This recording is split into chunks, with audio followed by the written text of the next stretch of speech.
Okay, so we did the Watch Me Grow gardens, and this is kind of an example we'll get to. I'm gonna let the kids show you. There it goes. Okay, so we are going to install a garden area inside of a courtyard. So when students go outside, not only can they grow plants for their cafeteria, and they can have like tomatoes, cucumbers, those kinds of things.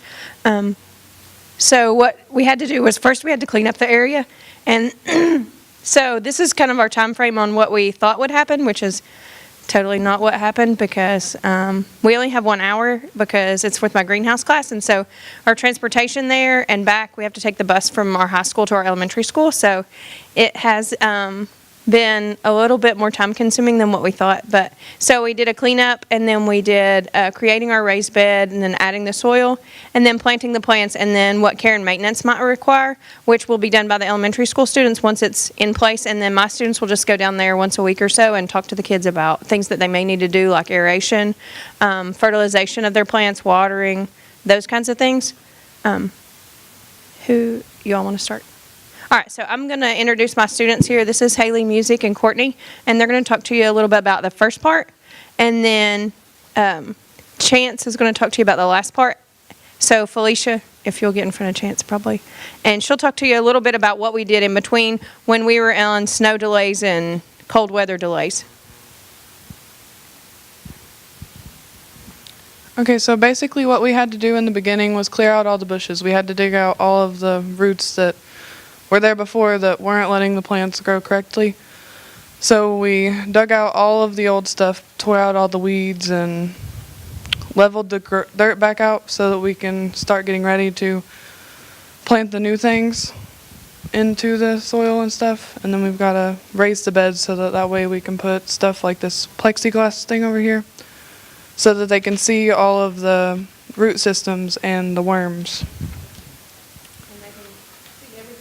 Below the ground, because we talk a lot about this and we teach a lot about it in science, but they actually can't see what's going on down here. So we thought if they could actually see what's happening with the root systems and the worms and this has earthworms in it, then they can actually put the two and two together. So that's why we chose to raise these up with the plexiglass.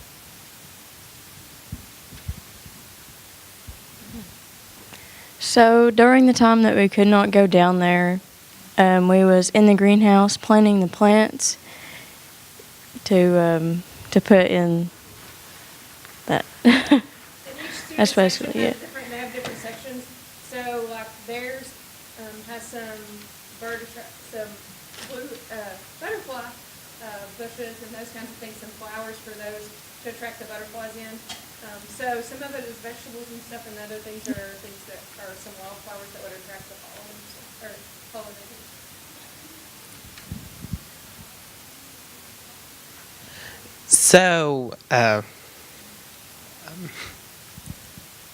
So what, like Miss Blackburn mentioned, is that we're trying to do that with our the place that we're going to, so that students can know how the root systems and other insects help with growing plants and stuff. So it's a good way for them to experience science in a real world and see it for themselves. Do you have any questions?